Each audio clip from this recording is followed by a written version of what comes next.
ಕಳೆದ ಬಾರಿ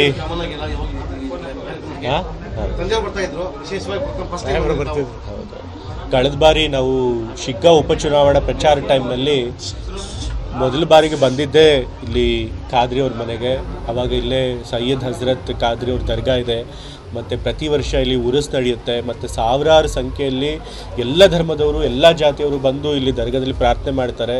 ಸೊ ಹಾಗಾಗಿ ಸರ್ವಧರ್ಮ ಭಾವೈಕ್ಯತೆಯ ಸಂಕೇತ ಇವತ್ತು ದರ್ಗಾ ಅಂತ ಹೇಳಿ ಖಾದ್ರಿ ಅವ್ರು ಹೇಳಿದ್ರು ಆ ಬಾರಿ.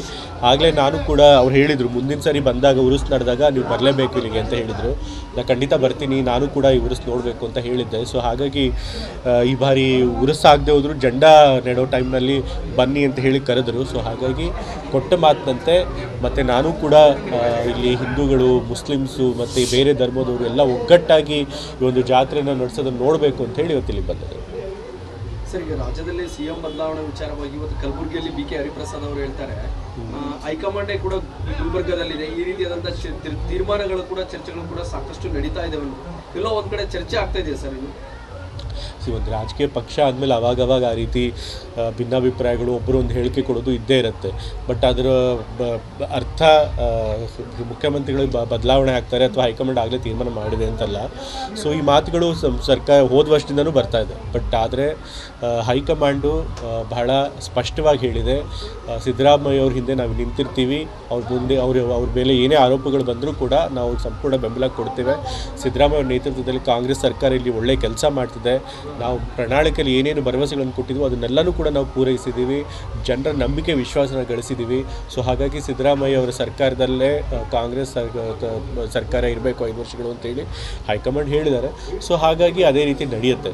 ಸೊ ಸಣ್ಣ ಪುಟ್ಟ ಹೇಳಿಕೆಗಳಿಗೆ ನಾವು ಅಷ್ಟು ಮಹತ್ವ ಕೊಡಬೇಕಾಗಿಲ್ಲ.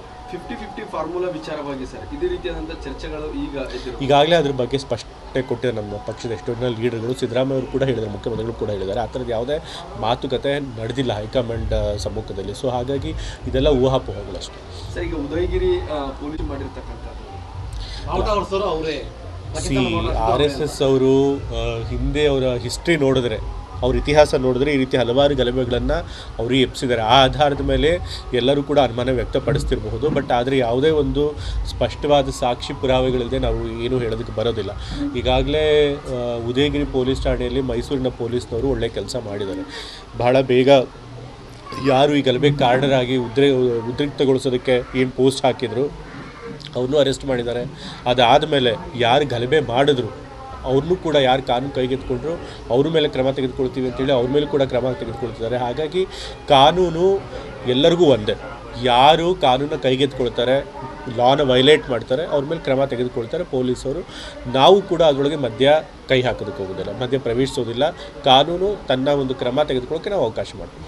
ಕನ್ನಡಿಗರ ಮೆಚ್ಚಿನ ನಿಮ್ಮ ನ್ಯೂಸ್ 18 ಕನ್ನಡ ಈಗ ವಾಟ್ಸ್ಆಪ್ನಲ್ಲಿಯೂ ಲಭ್ಯ.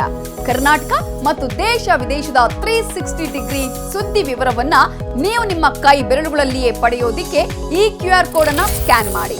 ನಮ್ಮ ಚಾನೆಲ್ ಅನ್ನು ಫಾಲೋ ಮಾಡಿ, ನೋಟಿಫಿಕೇಶನ್ ಆನ್ ಮಾಡಿ.